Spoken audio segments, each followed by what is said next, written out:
Mesdames, Messieurs, bonsoir. Je suis ravie de vous retrouver. J'espère que vous allez bien. Nous sommes ensemble, comme chaque mercredi soir, pour une heure de débat sur l'économie nationale. Ce soir, on vous parle d'un segment d'activité qui est en grande difficulté. On vous parle de la production et du montage de l'électroménager et de l'électronique. Les entreprises nationales, qu'elles soient à capitaux publics ou privés, sont en grande difficulté. D'abord parce que pour l'instant, elles ne peuvent plus importer des pièces nécessaires au montage de leurs produits, nécessaires à leur survie aussi. Raison essentielle, l'État a fait récemment un virage à 180 degrés parce que ça lui coûte trop cher. C'est la raison essentielle, mais on va en voir d'autres également. L'État veut que les opérateurs intègrent un maximum et donc importent un minimum de produits. Les opérateurs pourront-ils relever ce challenge, en tout cas désiré par les pouvoirs publics? Que propose-t-il pour que ces tissus d'abord ne disparaissent pas, que les emplois soient sauvegardés et aussi que ces sociétés puissent évoluer sur le plan technologique, qu'elles soient compétitives et pourquoi pas exporter. Voilà donc le débat qui s'intéresse à un secteur en particulier et pour ce faire, nous avons évidemment invité des opérateurs économiques. J'ai le plaisir de recevoir Monsieur Nazim Ouldlamara, bonsoir. Vous êtes actionnaire du groupe Timecom. Le plaisir également de recevoir Monsieur Jamel Chekdid, bonsoir. Vous êtes le président directeur général de la Sonaric. Le plaisir également d'avoir Monsieur Ali Boumediene, directeur général de Bomar Compagnie. Et enfin, Monsieur Tahar Benadji, directeur général de Brandt Algérie. Vous êtes également, et surtout ici, en votre qualité de représentant d'un collectif qui a été récemment créé, un collectif des producteurs algériens de fabrication de produits électroménagers et électroniques. Voilà donc pour le plateau. Avant d'entamer le débat, je vous propose d'aller plus en détail dans ce qui tourmente ce secteur, celui de la production électroménager et électronique, avec des données qui remontent à la loi de finances complémentaire de 2020 et le commentaire est signé Abdelmajid Benkassi. La crise dans l'industrie de l'électroménager et de l'électronique s'est réellement installée dans la durée. À peine a-t-elle commencé à décoller qu'elle se retrouve dans une impasse, rattrapée en réalité par la crise économique. Une crise qui n'a épargné ni les grandes entreprises de la filière, ni encore moins les petites, aussi bien du secteur public que du privé. L'arrêt de l'importation des kits CKD, SKD en est la raison.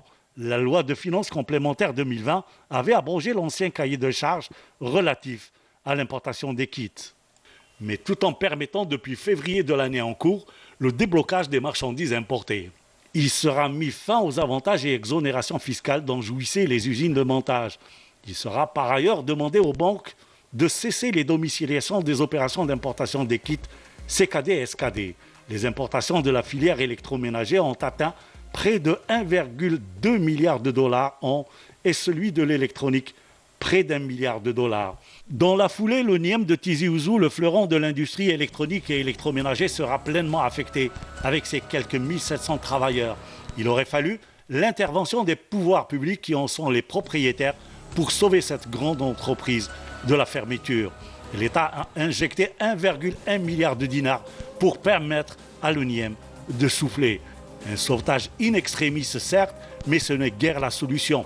Plusieurs entreprises du secteur risquent la réduction des effectifs de la production, voire même la fermeture. Prévu pour le 15 du mois d'octobre, le nouveau cahier de charges tarde à venir. Une situation qui risque d'affecter l'emploi quand on sait que la filière électroménager, avec ses 70 entreprises, offre plus de 20 000 postes de travail directs et quelques 60 000 indirects, alors que l'électronique compte plus de 6 000 travailleurs en emploi direct et 20 000 en indirect. Des emplois qui risquent gros lorsqu'on sait que les dernières autorisations d'importation expirent fin 2020. Le collectif des fabricants algériens de produits électroniques et électroménagers tire la sonnette d'alarme et propose une nouvelle vision pour la mise en place pratique du cahier de charges qui doit être inclusive et n'excluant aucun opérateur, quelle qu'en soit sa taille ou son niveau d'investissement. Pour le collectif, l'enjeu réside dans la définition de critères objectifs non altérables fixant les règles d'attribution d'avis techniques qui permettraient l'émergence d'une industrie compétitive à l'international. D'autre part, il faut rappeler que les taux d'intégration ont atteint chez certains producteurs 20% pour les mobile phones et les tablettes, plus de 40% pour les téléviseurs, 60% pour les produits de cuisson, 50% pour les climatiseurs et 75% pour les réfrigérateurs. Des taux d'intégration qui pourraient entraîner d'autres filières, à savoir l'électronique, la chimie et la métallurgie. Voici donc une vision un peu globale sur la situation qui prévaut actuellement pour ce tissu d'entreprise, celui de l'électroménager et de l'électronique. Avant de rentrer dans les difficultés qui existent actuellement, je voudrais avoir une photographie, une description de la situation de vos entreprises actuellement. Cette loi de finances complémentaire 2020 qui a donc abrogé l'importation ou le régime globalement du CKD. Quel a été l'impact sur l'activité des entreprises, Monsieur Benadji? D'abord, Madame, merci pour votre invitation. D'abord, donc, au nom du collectif, donc, je voudrais partager un petit peu la vision que nous avons sur ce sujet-là. Donc aujourd'hui, clairement, on était ravis de voir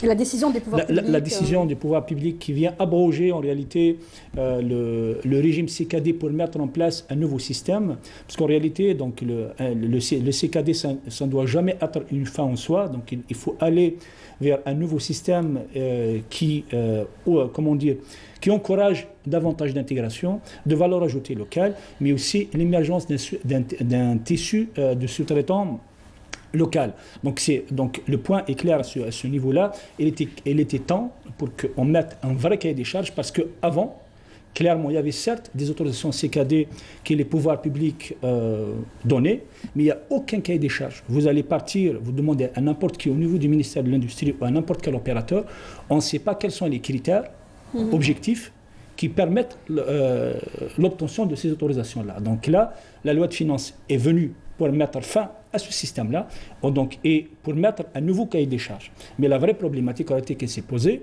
Donc la loi de finances complémentaire est venue mettre fin à ce système-là, mais à date, à l'heure où en parlant, donc le nouveau cahier des charges n'est pas rentré en vigueur. En fait, on ne l'a pas encore vu, donc on ne sait pas. Il n'a pas été communiqué. On n'a pas été communiqué, et donc on ne sait pas ce qu'il y a dedans. Et aujourd'hui, vous imaginez bien que clairement, donc les dernières autorisations CKD qui ont été délivrées enfin l'année passée. Donc là, je pense que la majorité des autorisations CKD ont expiré. Donc les opérateurs se trouvent maintenant donc, en situation de blocage total et ne sont pas capables d'approvisionner leurs usines, leurs unités de production. Donc, est-ce qu'il y a des unités qui ont cessé leur activité? Certainement, certainement. Aujourd'hui, les unités de production qui existent, parce que là, on parle, donc, il y a bien sûr du montage, il y a aussi de la production. Donc les unités sont en train d'épuiser les derniers stocks qu'ils ont.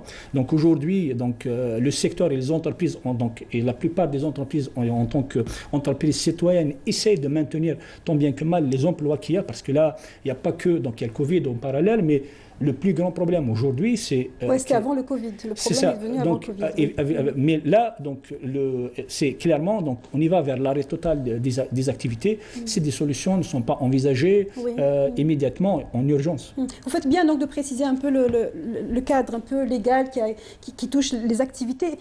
Je vous repose la question, mais pour savoir réellement quelle est la situation des entreprises, est-ce qu'il y a au niveau en tout cas de l'entreprise que vous dirigez, est-ce qu'il y a une souffrance, est-ce qu'il y a un arrêt d'activité, des mises en chômage technique? Je vous remercie pour l'invitation. Effectivement, la situation que nous avons vécue en 2020, elle est tout à fait particulière. D'abord, il y a cette décision de différé de paiement qui nous est tombée dessus à un moment où on ne s'y attendait pas. Donc ça nous a perturbés parce que nous sommes une entreprise publique. Le mode de gestion d'une entreprise publique diffère par rapport au secteur privé. Nous avons des règles, nous avons des procédures qui sont empreintes du Code des marchés publics. Ce Code des marchés publics ne nous donne pas l'élasticité qu'a le privé dans ses libertés, dans ses mouvements. Ça, c'est pour le premier point. Donc, cette histoire de différé de paiement nous a retardés. Donc, tout le premier trimestre, nous avons perdu du temps à annuler les consultations, à relancer d'autres consultations. Ensuite est intervenu le Covid. Covid, il faut préciser que le différé est un différé de 9 mois. 9 mois. Non, après, on va... On va rentrer plus en détail dans cet aspect qui touche également les autres opérateurs. Maintenant, cette histoire de suppression CKD, SKD, moi je pense qu'on a diabolisé le CKD, parce que réellement, l'idée était noble au départ. Il y avait cette notion d'intégration qui était perçue à l'intérieur. Simplement, à mon sens, il y a eu des déviations. Mais l'intégration n'a pas été, comme dit M. Benadjil, l'intégration n'était pas spécifiée dans un agenda, dans un planning. C'est bien ça. Non, c'est faux. Parce que lorsque vous présentez un dossier pour obtenir ces décisions CKD, vous devez présenter avec ce dossier tout le listing des équipements, le détail des opérations que vous allez faire sur chacun des produits. Donc, en quelque sorte, vous définissez votre process. Et donc, les étapes d'intégration sont définies dans le dossier que vous remettez. Maintenant, quand je dis qu'il y a peut-être eu des déviations, l'histoire est là et le confirme, dans la mesure où certains opérateurs ont bénéficié de décisions sans même avoir d'infrastructure. Moi, j'ai eu à vérifier ça. Je ne citerai pas le nom. Mais c'était des détournements, en fait. Voilà, hein. Je vous dis, il y a eu des déviations. Des lignes de crédit qui visaient à être détournées. Alors, les gens obtenaient ces décisions, ils importaient, et ensuite ils cherchaient comment faire la sous-traitance. Or, c'est pas normal. Oui. Moi, j'ai investi, nous avons, enfin quand je dis moi, Sonaric, qui est d'ailleurs une entreprise prospère. Moi, je corrige un petit peu notre président du groupe. La dernière fois, lorsqu'il était intervenu sur ce plateau, il avait dit Sonaric est bénéficiaire depuis 4 ans. Je regrette, elle est bénéficiaire depuis 10 ans. Oui. Donc là, il y a quand même... Il a dû oublier, le stress du direct. Lui, il s'est référé à sa nomination. Bon, c'est clair, mais Sonaric était bénéficiaire antérieurement à sa... Et une entreprise qui se porte bien, vous Elle se porte bien jusqu'à présent, même pour 2020, malgré toutes les difficultés que nous avons eues. Nous avons pu quand même approvisionner donc nos chaînes de production. Nous avons trouvé les financements nécessaires, parce que je vous dis, même avec notre banque... Épuisement de stock comme... Ah voilà, maintenant on arrive au point crucial, c'est, nous sommes en novembre, étant une entreprise publique, nous travaillons sur des budgets, nous avons des procédures, comme je disais tout à l'heure, il faut lancer les consultations, il faut approvisionner, il faut trouver les fournisseurs qui vont accepter ces nouvelles conditions, etc. etc. En plus de tout ça, vous avez un autre aspect, c'est que cette histoire de budget, nous aujourd'hui, au mois de novembre, habituellement, Sonaric a finalisé son budget et a même lancé ses consultations. Nous avons finalisé notre programme d'approvisionnement pour l'exercice suivant. Cette année, on n'a rien fait.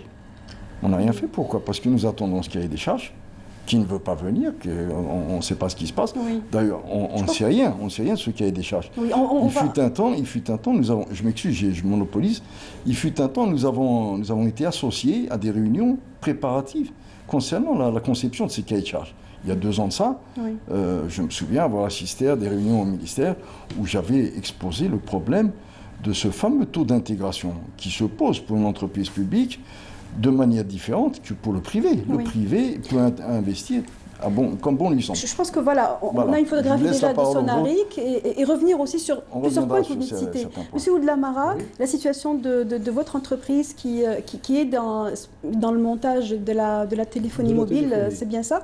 Quel est l'impact actuel? Et le même. Nous sommes un peu depuis... à la différence, c'est que j'ai entendu sur le reportage... donc pour le taux d'intégration. Pour les licences qui sont délivrées depuis... qui tombent, je crois, en 2020, nous n'avons pas eu de licence depuis juillet 2018, vous imaginez. Donc depuis cette date-là, à aujourd'hui, nous subissons justement des conséquences de cette opacité sur le devenir de cette... Les usines sont fermées donc? Alors, fermées non, parce qu'il faut huiler la machine. Donc on a préféré réduire le taux de fabrication quotidien pour garder, donc on a gardé un minimum de personnel et nous prenons en charge en chômage technique, plus de 700 ingénieurs et techniciens. Il y a ceux qui ont carrément quitté, qui ont cherché, bien sûr, on ne peut pas les retenir, d'autres qui ont accepté d'attendre, et garder espoir comme nous gardons, et nous avons gardé une centaine dans chaque usine, donc nous sommes à peu près à 200 pour essayer de garder un peu l'activité, mais au minimum. Mais au ralenti. au ralenti de 7 000, 8 000 on faisait par jour. Aujourd'hui, nous sommes à 50, 40, c'est dérisoire, c'est symbolique. Oui. Mais c'est pour ne pas, justement... Pour ne pas baisser le rideau. Pour ne pas baisser le rideau, absolument. Ali Boumediene. Bon, oui, si on parle, moi je parle du problème, il n'y a pas que le cahier des charges. Si on prend par exemple déjà la situation de la situation de votre compagnie. Voilà, exactement. Est-ce que vous portez mieux que d'autres, hein? Parce qu'on sait qu'il y a des disparités en termes de capacité, de résilience face à cette situation. On a un double problème. Donc il y a un problème local aussi, idem pour l'international. C'est-à-dire on a travaillé, ça fait déjà depuis 2015 sur un marché européen où on est en train d'exporter nos produits.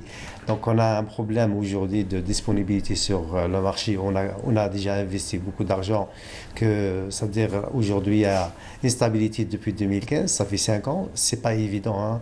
Si on parle export, madame, c'est complètement différent, c'est pas le marché local. Alors nous, moi je pense une équipe de marketing de chercher un marché à l'international, c'est difficile de voir un client, c'est de voir un marché. Nous, on a déjà ce marché, on a ce client aujourd'hui, mais on a un autre problème, c'est en interne, où on ne peut pas importer la matière première qu'on a importée avant, et on ne peut pas satisfaire nos clients en Europe aujourd'hui. Alors, sur le marché algérien, c'est idem, c'est presque la même chose, c'est le même problème pratiquement. Mais si je parle problème, moi je commence à dire le problème, il a commencé en 2019. En 2019, d'ailleurs, il y a un blackout au moment de Hirak, il y a un changement de gouvernement, il y a des gens qui ne peuvent pas prendre la décision, par exemple, au ministère de l'Industrie d'accepter le dossier, d'étudier le dossier. Donc on a passé 3-4 mois carrément à l'arrêt. Vous voulez dire avant l'élection du président? Avant, c'était exactement à partir de mois d'avril 2019. On a passé 3-4 mois carrément à l'arrêt.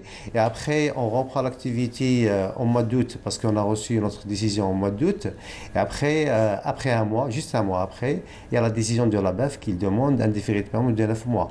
Il y a tout un blocage. Hein. On a commencé à négocier avec nos partenaires étrangers pendant 2 mois pour voir une solution sur le différé de paiement de 9 mois, qui a carrément augmenté le prix.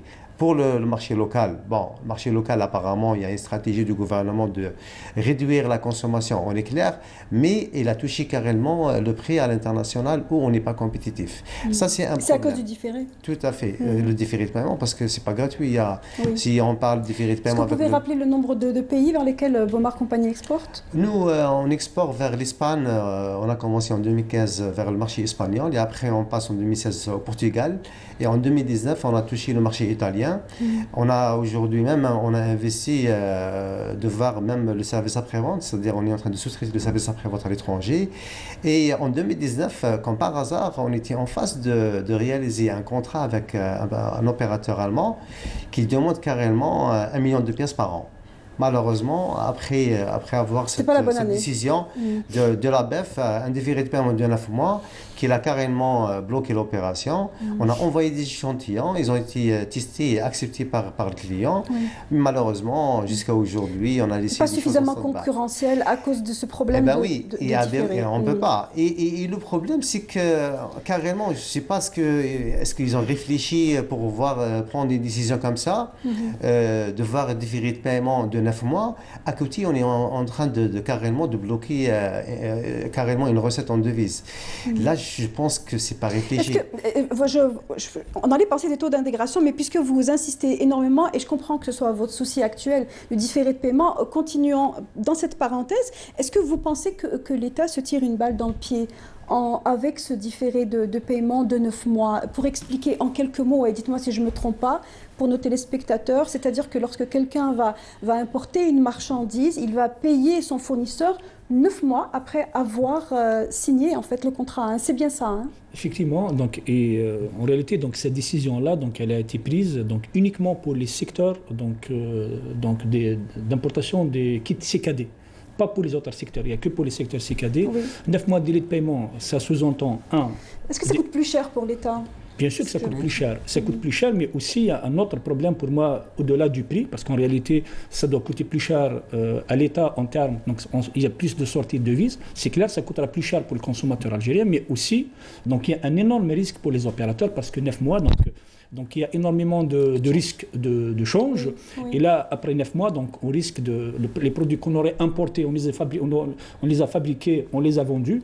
Donc on paiera peut-être 5 mois ou 6 mois plus tard. Donc il y a énormément de risques pour les opérateurs. Donc c'est plutôt, franchement, c'est pas du tout une décision qu'on a accueillie d'une manière favorable. Donc à date, on ne comprend pas pourquoi elle a été mise en place. Alors il y a eu une autre décision.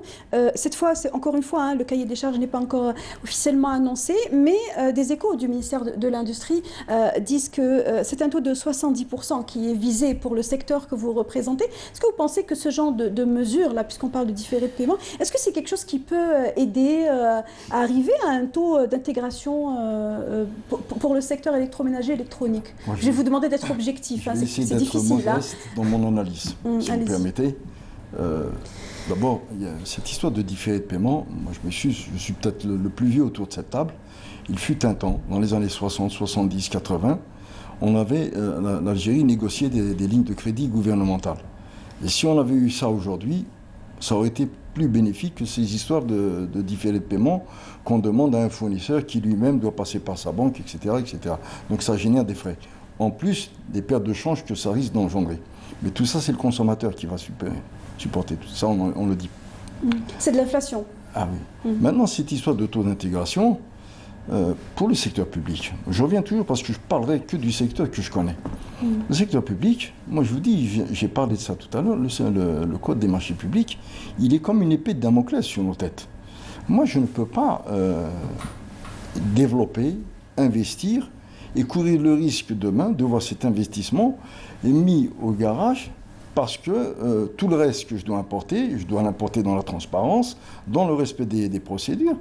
Tout le reste, je risque d'avoir un fournisseur qui va soumissionner et qui risque d'emporter le marché et ces équipements me serviront strictement à rien. Je donne un exemple, le climatiseur. Je peux aujourd'hui raisonnablement introduire la fabrication de l'unité interne, de la carcasse, pas mal de pièces, mais seulement tout le reste. Je dois l'importer parce que... Et quel est le taux d'intégration pour les climatiseurs, par exemple? Il est faible. Chez nous, il est faible. Il est faible parce que, justement, il y a tous ces problèmes qui se greffent. Et ça, c'est-à-dire, si demain, je passe par un appel d'offres comme on a l'habitude de faire, on risque d'avoir des surprises. Donc là, j'en avais parlé à l'époque, attirer l'attention des anciens responsables au niveau du ministère de l'Industrie sur cette dichotomie qui existe entre le secteur privé et le secteur public. La réglementation qui existe, est-ce qu'on veut faire ce qu'on dit qu'on veut faire, en tout cas, les entreprises publiques? Maintenant, en termes de taux d'intégration, il y a certains produits pour lesquels nous sommes à 60, 65, 70%. Le chauffage sonarique est pratiquement totalement intégré. Seulement, c'est un produit que vous faites depuis très longtemps. Ce qu'on oublie de dire, c'est qu'aujourd'hui, on est carrément jeté dans les griffes du même fournisseur. C'est-à-dire que la pluralité en termes d'approvisionnement, elle est réduite. Parce que celui qui nous a donné la licence, celui chez qui Sonaric a acheté la licence pour fabriquer ce chauffage, il nous a verrouillé en termes de... Il a un monopole, il a une situation de monopole. La technologie, le transfert technologique, elle n'a pas été au rendez-vous. Ou même s'il a été au rendez-vous, il est conditionné par... C'est le cas de Sonaric, c'est le cas de beaucoup d'entreprises publiques. Pour ce qui est de la téléphonie ou de l'Amara, est-ce que les taux d'intégration, c'est aussi un... Est-ce que vous pensez que actuellement, quels sont les freins qui empêchent ou bien les solutions qui pourraient favoriser cette intégration de 70%? Objectivement, dès le départ, on savait que le taux d'intégration, et j'ai eu l'occasion en 2017 d'échanger avec des responsables qui prônaient justement le CKD, SKD, donc le montage de la téléphonie, et j'avais dit que le taux d'intégration ne pouvait pas être important.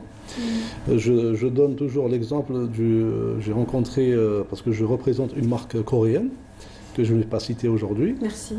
Et l'ambassadeur lui-même me dit que cette marque, donc, qui est première mondiale, le taux d'intégration dans ce pays, donc en Corée, ne dépassait pas les 10%. Et une autre marque chinoise qui est numéro 2 mondiale ne dépasse pas 30% en Chine. Donc vous imaginez 30 ou 40%. Donc vous imaginez que Airbus, puisque on peut le citer, Airbus ne fabrique pas ses pièces dans un seul pays européen. Donc c'est tous les pays européens qui intègrent, donc, y compris la Tunisie. Donc ce taux d'intégration peut être vu autrement. La téléphonie, c'est d'abord et avant tout le software.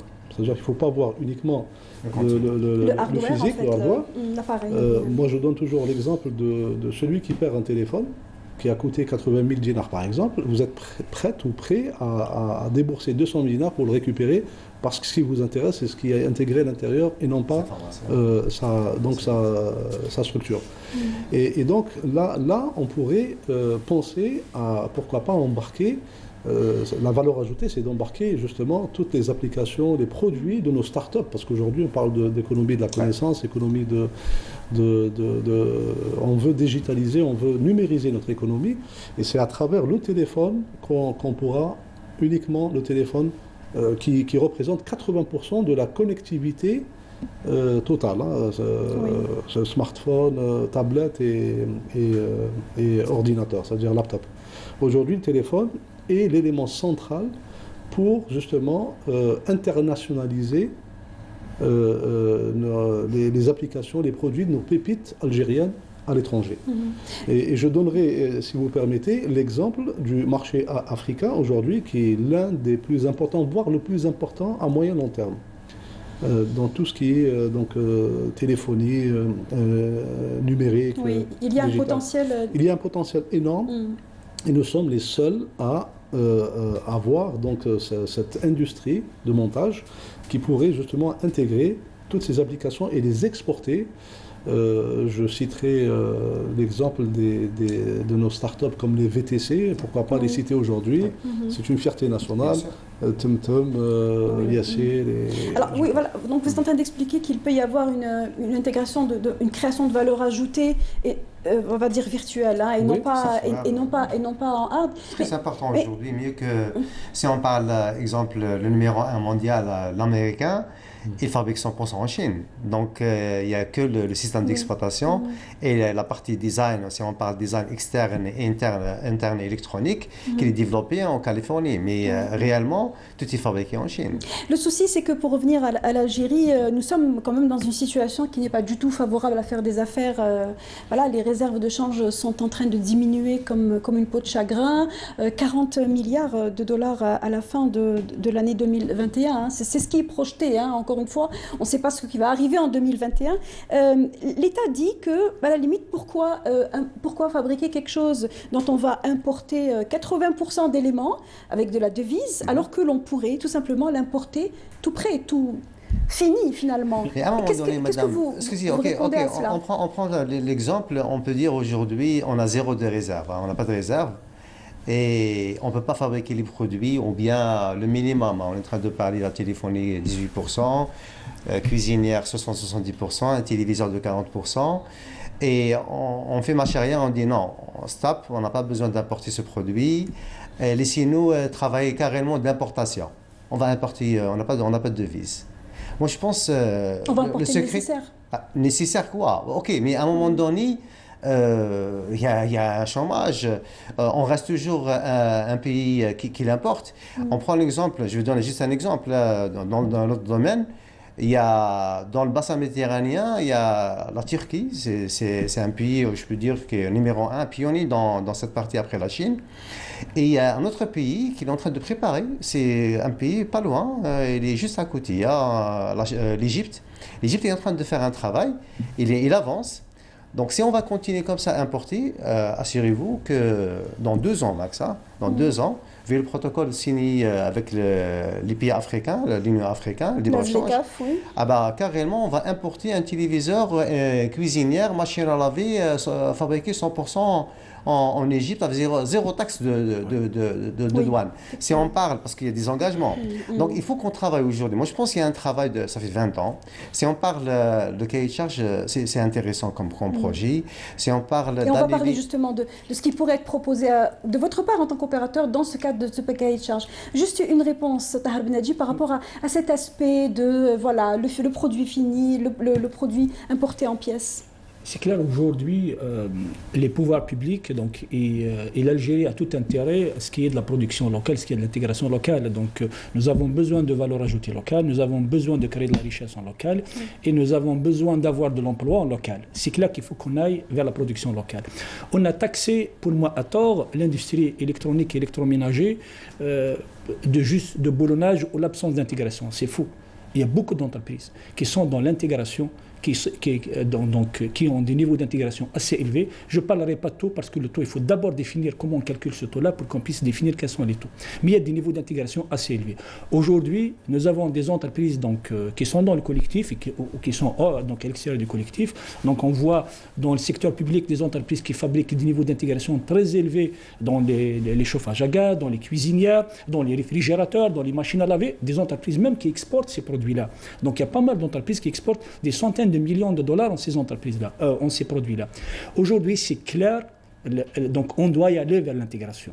Mais aujourd'hui, l'intégration, donc quand j'entends les confrères parler, on parle aujourd'hui de différents niveaux d'intégration. Parce qu'en réalité, le niveau d'intégration, on doit prendre les spécificités de chaque famille de produits dans la définition donc, des niveaux d'intégration. Donc aujourd'hui, donc, l'intégration, donc, il faut qu'on aille vers ça. Et aussi, donc, il faut qu'on regarde ce qu'on fait, les entreprises qui nous ont devancés en la matière. Donc, si Boumediene parlait tout à l'heure de la Turquie, aujourd'hui, la Turquie, c'est un pays, un concurrent redoutable pour nous. Donc, les entreprises algériennes sont capables de relever le défi par rapport à cela. On peut parler donc d'intégration. Il y a des propositions dans ce sens. Donc, vous voulez en enchaîner directement ou ce que vous voulez? Justement, oui, vous me tendez la perche. D'abord, avant de parler de propositions, si je devais vous poser une question cash, que vous demanderiez-vous à l'État de manière prioritaire? Est-ce que vous souhaiteriez qu'il vous protège par des décisions administratives, type quota, exonération, ou bien est-ce que vous souhaitez être encouragé par le biais de mesures à caractère bureaucratique, c'est-à-dire diminuer la bureaucratie, bien sûr, et avoir une meilleure visibilité sur la réglementation? Alors, excusez-moi, moi je prends par exemple, si on parle le cahier des charges ou bien le changement de la réglementation qui est depuis 2000, la loi 074-2000, c'est vrai que c'est allé obsolète. Hein. Depuis 2000, on est en train de faire un montage plus ou moins simple. Il y a des entreprises qui font plus ou moins un taux d'intégration avancé, comme on parle par exemple de Sonaric, dans même le NIAM, y compris d'autres opérateurs, ça dépend le produit. De voir un cahier de charge, c'est mieux. C'est mieux parce qu'on a besoin de voir pousser un peu les opérateurs d'aller plus et de négocier avec leurs partenaires. Mais ce n'est pas avec cette façon de bloquer carrément. Ça, c'est un blocage parce qu'on a passé avec les événements de 2019, on a passé par le Covid en 2020, on a passé par aussi un passage de différé de paiement de 9 mois qui a bloqué les opérateurs pendant 3-4 mois. Tout ça, c'est un peu lourd. Moi, je pense normalement, au minimum, de voir par exemple un timing de 6 mois ou d'une année, de garder par exemple graduellement le SKD-CKD et on prépare un cahier de charge. Parce que le cahier de charge, il est pris aujourd'hui. S'il est communiqué demain. Et n'oubliez pas qu'on a besoin de 3-4 mois pour voir comment ça se passe, quels composants qu'on va intégrer, la façon de Donc de vous voir. avez besoin d'air en fait. Bien sûr, on a besoin. Si par exemple on passe 4-5 mois comme ça, ça coûte extrêmement cher. On a compris votre point de vue. Allez-y. Si vous permettez, Quelle est votre réponse précisément par rapport à cette question? Justement, j'y viens justement par rapport à la question. Hein. Je complète ce qu'a dit mon ami Boumediene. Par rapport à cette question et les propositions qu'on préconise, nous avons accepté, quand il y a eu injonction en 2016 ou en 2017, de passer donc de régime importation vers SKD-CKD. Vous savez, c'était pas une mince affaire, c'était pas c'était l'aventure. Il fallait convaitre c'est aussi se transformer en commerçant, en industriel. Hein, oui, il fallait convaitre. Vous savez, c'est pas évident. Si on parle cette marque internationale, ce numéro 1 mondial, qui sortait d'un problème international. Vous vous rappelez, il y a eu une petite implosion dans un avion et ça a coûté 22 milliards d'euros. Donc il fallait convaincre. Et nous avons mis 8 mois à convaincre et nous avons quand même pu donc décrocher le oui qui nous a permis aujourd'hui donc d'installer une industrie, une réelle industrie de marques avec des normes et des labels internationaux. Aujourd'hui, nous sommes prêts également et je pense que tout le monde partagera cet avis avec moi, nous ne sommes pas contre les décisions du gouvernement, nous voulons de la visibilité. Et si on devait faire carrément du 180 degrés, revenir carrément en arrière, nous sommes prêts aussi à relever ce défi.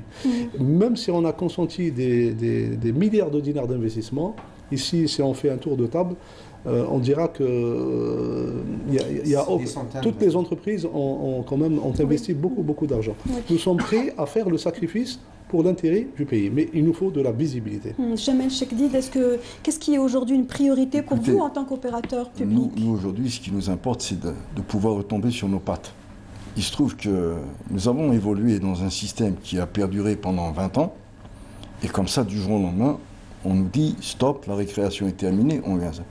Moi, pour rejoindre un petit peu ce que disaient les collègues, il nous faut, à défaut d'une décision transitoire, une phase transitoire, au moins qu'il y ait une décision qui nous autorise à continuer l'activité le temps que ce cahier de charges soit ficelé comme il se doit. Et applicable aussi, finalement. Bien sûr. Ce qu'il disait, monsieur... Parce que vous avez 50 ans. disait qu'il va falloir un temps, en fait, pour pouvoir s'adapter. Écoutez, il y a une cinquantaine d'opérateurs qui activent dans le secteur où nous sommes. Si le comité qui doit étudier les dossiers, parce qu'il y a tout un dossier qui doit être préparé, qui doit être présenté, il y a des visites sur le site, sur le terrain qui doivent être faites, comme auparavant. La compagnie aussi, si chaque dossier nécessite au bas mot 15 jours pour son étude, je vous laisse imaginer le temps qu'il va falloir pour passer les 50 opérateurs et quand est-ce qu'on pourra être opérationnel. Donc là, le premier trimestre, en supposant que le cahier de charges soit publié aujourd'hui, premier trimestre, là, c'est fini. Il n'y a rien à espérer pour 2021. Pour 2021. Moi, je pense mois de juin. Oui. Non, ça c'est en étant généreux. Il n'y a pas que la partie administrative, il y a aussi, il faut accompagner les opérateurs locaux pour la sous-traitance, il y a tout un travail de négociation de contrat. En supposant que déjà certaines entreprises justifient d'un niveau d'intégration. Je parle de Sonarix, nous avons quand même certains niveaux d'intégration qui nous permettent de nous inscrire dans la démarche du gouvernement. Ça, il ne faut pas, je ne vais pas dire sur la totalité des produits, mais sur 70% de la gamme, on est dedans. Donc ça peut se faire rapidement, mais simplement, encore faut-il que les gens se mettent réellement à plancher sur ces dossiers. Voilà c'est clair qu'aujourd'hui, des mesures dans une période de transition est nécessaire, s'imposent d'elles-mêmes.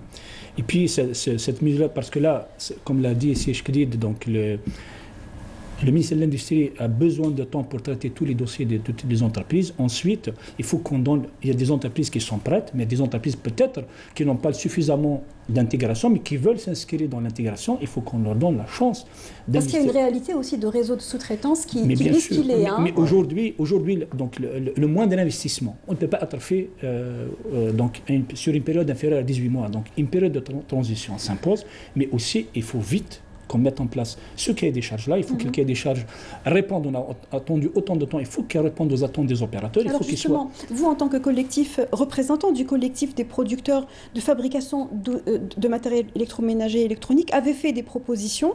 En termes de droits douaniers, pour entrer dans les détails, est-ce qu'il est possible, selon vous, quelles sont les méthodes d'application de ces tarifs douaniers de manière à arranger tout le monde finalement, aussi bien les opérateurs qui doivent intégrer que l'État qui regarde à la dépense. Très bien. Donc, au fait, aujourd'hui, la loi de finances complémentaire a déjà donné un avant-goût des avantages que voudrait donner l'État pour les entreprises qui vont s'inscrire dans l'intégration dans des projets. Vous parlez de la loi de finances complémentaire 2020. C'est exactement. Donc la loi de finances complémentaire 2020 disait clairement, donc quand on fait l'entreprise qui répond aux exigences d'intégration, donc il paiera clairement donc 0% de droits de douane sur les matières premières et composants, donc 0% de TVA, et il paiera 5% sur le reste des composants avec 19% de TVA. Mais aujourd'hui, pour nous, l'enjeu au niveau du collectif n'est pas uniquement donc, dans la définition de ces taux-là. Premièrement, donc, notre approche et nos propositions sont dans ce sens, dans le sens suivant. Un, il faut qu'on traite chaque famille de produits parce que chaque famille de produits est spécifique. Donc, au lieu Ça veut dire appliquer des droits de douane propres à chaque famille? J'y arrive. Donc, clairement, donc, on doit prendre les spécificités de chaque famille de produits dans la définition du cahier des charges. Donc, il faut que les critères soient objectifs et non altérables. Et c'est un point très important pour nous. Donc, on doit classer les produits par famille de produits, les produits par famille, par famille, et on doit traiter, définir pour chaque famille donc les processus de fabrication clés et les cœurs de métier, ainsi que les pièces maîtresses qui définissent ces produits-là. C'est un point important. Donc, au lieu de parler uniquement d'un taux d'intégration, on propose de parler, de définir les processus de fabrication clés qui définissent chaque produit, donc, et le cœur de métier de ce produit-là, et les pièces maîtresses. Donc, et on ne peut pas dire, donc, par exemple, je prends un exemple très simple, donc, une machine à laver, on ne peut pas être fabricant de machine à laver si on ne fabrique pas le bloc laveur, c'est-à-dire la cuve avant, la cuve arrière, donc, un certain nombre de pièces importantes. Et l'est à béton, et ainsi que la carcasse. Donc, si on ne fait pas ça, on n'est pas fabricant de machine à laver. Donc, on a défini tous ces process-là, mais plus que cela, on est allé plus loin dans la démarche. Nous avons pris la BOM, c'est Bill of Material, donc les composants de chaque produit. Donc, par exemple, un réfrigérateur, il a 150 composants. On les a classés en 5 familles. La première famille, c'est les matières premières. Donc, la deuxième famille des produits, c'est des produits qu'on estime qui ne sont pas, fabricables en Algérie, de par... Donc, ils doivent être importés. De par des problèmes... La technicité et le rendement d'échelle. Oui. Deuxième famille, troisième famille, des produits qui ne sont pas des pièces ou des produits qui ne sont pas fabricables aujourd'hui en Algérie, qui pourraient être intégrés plus tard. Dans un deuxième temps. Et quatrième famille, c'est des articles ou des pièces qui sont déjà fabricables en Algérie, soit par les opérateurs eux-mêmes, soit par le réseau de sous-traitants. Par le réseau de sous-traitance. Et le cinquième, je termine parce que je reviens sur les taux et je termine sur ça. La cinquième famille, en fait, c'est les composants SKD qui rentrent dans la production de produits finis. Donc là, je reviens sur les taux. Donc, ce que nous proposons sur la première famille, c'est-à-dire les matières premières, on propose à ce qu'il y ait un droit de douane de 0 et 0 TVA. Sur la deuxième famille, la première famille et la deuxième famille, donc les matières premières et les produits qui ne sont pas fabricables en Algérie, il faut que ce soit hors taxe. 0. Okay. La troisième famille, quelles sont les pièces et les articles qui ne sont pas aujourd'hui fabricables en Algérie, mais qui pourront l'être demain, on propose dans un premier temps à ce qu'ils soient taxés à 5% de droit de douane, et puis donc après 2 ans, les faire passer à 15%. Il faut qu'on pousse les gens à investir et intégrer davantage. Pour motiver l'intégration. C'est ça. Et la quatrième famille, c'est les produits qui sont déjà fabricables en Algérie. Ça, c'est directement, de facto, 15% de droit de douane. Pour motiver le réseau de sous-traitance qui existe déjà. Et la dernière famille, les SKD, c'est directement 30% de droit de douane. J'espère qu'on a pu vous suivre. On rappelle que ces propositions très techniques émanent d'un collectif de fabricants que vous représentez. Est-ce que vous les avez proposées au gouvernement, au ministère de l'Industrie? En fait, aujourd'hui, on n'a pas eu l'occasion et le privilège de rencontrer... donc c'est pour ça que vous insistiez pour donner tous les détails. C'est l'occasion de partager notre point de vue à ce niveau-là. Mais je précise juste un point. En réalité, donc, dans le cas des fabricants, en fait, on s'est réunis plusieurs fois. Donc, on a essayé de regarder ce qui se fait ailleurs. Ce que font les Turcs, ce que font les Égyptiens. On s'est inspiré de tout ça. Parce que là, parfois, ça ne sert à rien de fabriquer le fil à couper le beurre. On voudrait... Il faut reproduire ce qui se fait de mieux et l'améliorer. À les conditions, si on parle, on peut faire des propositions aujourd'hui pour gérer, par exemple, on peut dire 6 mois et 1 année. S'il y a un cahier des charges, on doit le respecter, comme on a déjà dit là maintenant. N'importe où d'intégration, on peut réaliser ici en Algérie, mais il y a une condition. Il y a une condition, c'est qu'on doit libérer les opérateurs d'exporter le produit. Il faut accompagner les opérateurs pour exporter plus. Parce que si on augmente les chiffres à exporter. Sincèrement, à un moment donné, on n'a pas besoin de 20 cahiers des charges. On commence à voir le taux d'intégration qui va être augmenté automatiquement. Parce que plus qu'on augmente les quantités vendues à l'extérieur, plus la demande, il y a une demande, automatiquement, on commence à augmenter le taux d'intégration. Parce que moi, je pense que c'est pas aussi logique. Si, par exemple, un stylo fabriqué en Algérie et qui coûte 1 dinar, et j'importe de Chine qui coûte 1,2. Moi, je pense pas. Mais Mais si de voir un stylo qui coûte 1 dinar, je dois fabriquer 1 million, 2 millions de pièces. Pour fabriquer 2 millions de pièces, je dois exporter plus. Donc moi, je pense le grand souci des opérateurs, il doit être accompagné dans la partie export. Aujourd'hui, il y a un blocage partout. On parle d'export. Normalement, on est, je peux dire, accompagné et il y a des avantages en principe pour l'export. Si on prend par exemple l'Égypte, j'ai pris l'exemple de l'Égypte parce que c'est quand même un pays qui est en train de développer. Il donne carrément un bonus pour les opérateurs qui font l'export. C'est-à-dire, vous faites votre business. Alors, malheureusement, ce n'est pas un aspect ou un souci qui concerne tous les producteurs. Hein. La globalité des producteurs actuellement de ce tissu ont des soucis autres. Ça ne signifie pas que ce n'est pas important ce que vous disiez. Allez, vous me dites, mais je voudrais juste qu'on puisse partager la temps de parole parce qu'il ne nous reste pas beaucoup de temps. Est-ce qu'il n'y a pas un risque pour que le cahier des charges que l'on va voir arriver au bout d'un moment, on l'espère pour vous en tout cas, risque de voir aboutir le monopole d'entreprises, 4-5 entreprises qui vont avoir un monopole, qui vont pouvoir s'en sortir finalement avec les exigences et voir disparaître toutes les autres?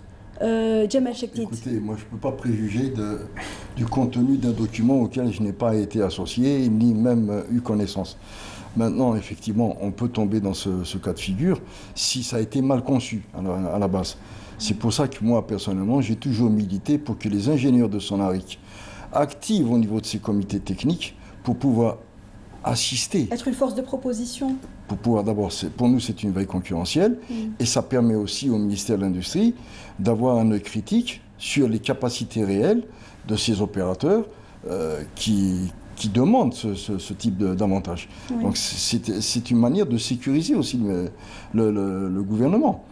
Maintenant, bon, c'est une proposition qui n'a pas été suivie à l'époque des faits. Moi, je ne suis pas là pour faire le procès de l'histoire. Mais moi, j'affiche toujours la disponibilité de Sonaric. Si les pouvoirs publics ont besoin des cadres de Sonaric pour les assister ou la participer, aussi bien à la conception, à l'élaboration ou bien au contrôle, même sur le terrain, moi, j'affiche la disponibilité de l'entreprise. Voilà ce que je peux dire. Et je pense que si les personnes nous écoutent, elles vous ont entendu. Donc, l'appel est lancé. Monsieur Oudlamara, est-ce que vous pensez que finalement, qu'il va y avoir des chutes, que beaucoup d'entreprises vont pas pouvoir tenir la cadence qui pourrait intervenir? Il y a deux cas de figure. Donc, si on est toujours dans le régime SKD-CKD, nous serons confrontés justement à ce problème donc, de différé de paiement qui va engendrer beaucoup de mauvaises conséquences vu justement les pertes de change d'un côté et c'est pas le problème de la répercussion sur le pouvoir d'achat, c'est-à-dire sur le consommateur uniquement, parce que ça va aller au-delà de ça. Sur 9 mois, vous savez, vous pouvez rien prévoir. Donc c'est la fermeture certainement de certaines entreprises, certaines usines qui ne pourront pas justement assumer la charge. Et maintenant, si on va vers le régime importation, et là, on revient donc à cette histoire de DAPS, qui n'a plus lieu d'être sur certains secteurs, où il n'y a pas de concurrence, il n'y a pas de production nationale, donc il n'y a rien à protéger. Et à ce moment-là, donc, on pourrait rester sur les 30% de droits de douane, mais vous rajoutez ça 60% en plus, c'est aussi... mais le problème des capacités financières se pose toujours comme une épée de Damoclès. Excusez-moi, moi je reste toujours sur l'export, parce que si on parle des opérateurs, on est en train de parler, est-ce qu'il reste des opérateurs, on peut dire, médium, qui n'ont pas assez de moyens? Si on peut créer un écosystème, c'est-à-dire des sous-traitants, des sociétés qui font la sous-traitance, moi je pense qu'il y a de la chance pour tout le monde. Donc même les sociétés qui ont plus ou moins un chiffre d'affaires minime par rapport à d'autres, ils peuvent rester parce qu'il y a de la sous-traitance pour tout le monde. Donc ici, par exemple, on ne peut pas avoir par exemple la sous-traitance et devoir... un agrément, je peux dire, en exclusivité. Moi, je pense non. Moi, je pense que vous soulevez un point très important. Aujourd'hui, nous avons besoin de maintenir le tissu de production qui existe, les entreprises moyennes ou petites. Parce que c'est des gens qui ont investi, ils peuvent investir davantage, ils peuvent se convertir sur d'autres activités. C'est pour ça, dans le cadre du collectif, les propositions que nous avons faites, c'est des propositions qui prennent en considération toutes les entreprises, petites ou grandes, donc quel que soit leur niveau d'investissement, il faut qu'on leur donne le temps de s'adapter, parce que là, ces entreprises-là, il crée de l'emploi. Donc, il y a de l'emploi derrière, donc il y a des investissements qui ont été consentis. Il faut qu'on les encourage pour qu'ils atteignent les niveaux d'intégration qu'il faut. Et puis aujourd'hui, si on voudrait aller dans l'exportation et avoir un tissu, il y a de la sous-traitance à l'intérieur, il faut qu'il y ait un tissu d'entreprise plus large. Chacun peut-être, il y a des entreprises qui vont faire de l'injection plastique, il y a des entreprises qui vont faire transformation du métal, mais on a besoin de ce tissu-là, on a tout intérêt à les préserver pour qu'ils ne disparaissent pas. Alors, il nous reste 3 minutes, me dit-on, et on va finir avec une question LinkedIn. Cette émission est énormément soutenue sur LinkedIn via tout le réseau qui suit la page, et on les remercie pour les nombreux commentaires et éclairages avec lesquels ils nous aident chaque semaine. Et j'ai sélectionné une question, vous allez réagir, elle n'est pas gentille. De croire qu'il s'agit de 3 outils d'une ligne d'air comprimé pour se prévaloir du titre d'industriel. Voilà, cette personne parle de vous, évidemment. Ce sont des usines tournevis. Tout cela est illusoire. Les seuls pouvant créer, imaginer, innover survivront. Il faut investir dans le développement, dans la recherche. Développement. Oui, alors votre réaction, une réaction par rapport à cela? La solution pour moi elle est toute simple. Il faut copier intelligemment.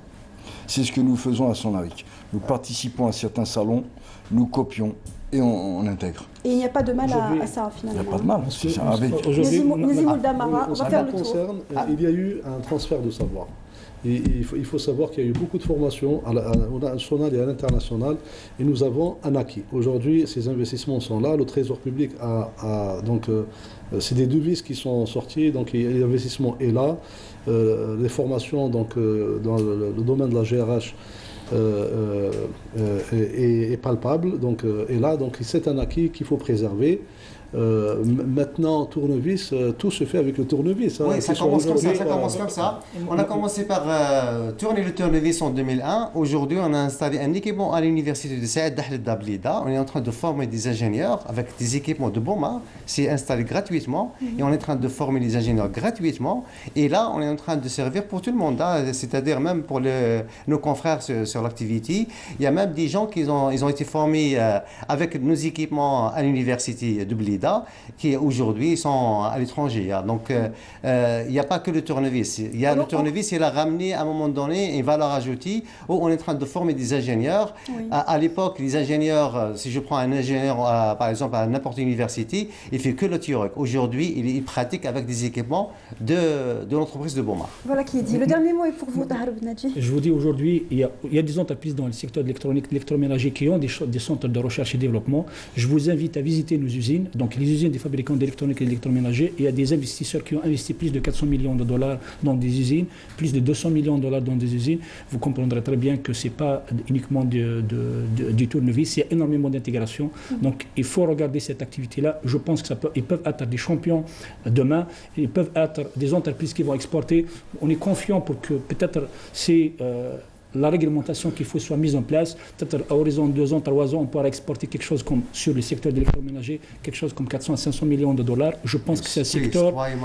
C'est quelque chose qu'il faut encourager. Il y a de l'intégration. Je vous invite vous-même à visiter les usines des fabricants d'électroménager. Vous allez voir l'intégration qui est. Inch'Allah. Voilà qui est... Allez-y. Si vous permettez, l'Algérie qui adhère au marché africain justement de libre-échange, et nous avons le Smart Africa qui a mobilisé 300 milliards de dollars pour rattraper le retard dans le domaine numérique. Pas que. Aujourd'hui, les produits se vendent en Europe. Les réfrigérateurs, les machines à laver, les téléviseurs se vendent en Europe, se vendent en France dans les marchés les plus compétitifs. Voilà un marché à l'export qu'il faut cibler. Et ce n'est qu'à travers cette industrie de montage, de tournevis, qu'on pourra justement atteindre ces marchés. Voilà, je pense que vous avez levé un petit peu l'amalgame qui est souvent fait entre l'industrie de montage automobile, entre parenthèses, et l'industrie électroménager électronique. Vous n'avez pas osé le dire, mais je le dis. Vous voulez rajouter un dernier mot, mais alors vraiment 2 secondes. Ce volet exportation. Pour une entreprise publique, c'est très très difficile. Nous n'avons pas la latitude. Oui. C'est pas avec vos 16 000 dinars de frais d'émission par jour que vous pouvez... Croyez-moi, je suis preneur. Faites-moi un produit en nombre européen, je suis votre distributeur en or. La recherche des marchés. La recherche des marchés, c'est pas avec 16 000 on dinars a un par marché, mois. monsieur, on a un marché. Oui, alors c'est leur business et ce sera tout à l'heure. Vous allez devoir faire des affaires juste après voilà, après la fin de l'émission. Merci messieurs d'avoir participé à ce débat. Je rappelle que nous avions avec nous monsieur Jamel Chekdid, PDG de la Sonaric, monsieur Nazim Oudlamara, directeur général du groupe Timecom, non, actionnaire du groupe Timecom, Ali Boumediene, directeur général de Bomar Compagnie, et monsieur Tahar Benadji, qui est représentant du collectif des fabricants algériens électroménagers électroniques, mais également le directeur général de Brandt Algérie, qu'on a eu le plaisir de recevoir. Vital a souvent été absente de nos antennes et nous sommes ravis de vous avoir reçu. Merci de nous avoir suivis jusqu'au bout. Revoyez cette émission sur la page Facebook de la chaîne, également sur la chaîne YouTube. Très bonne soirée, à mercredi prochain.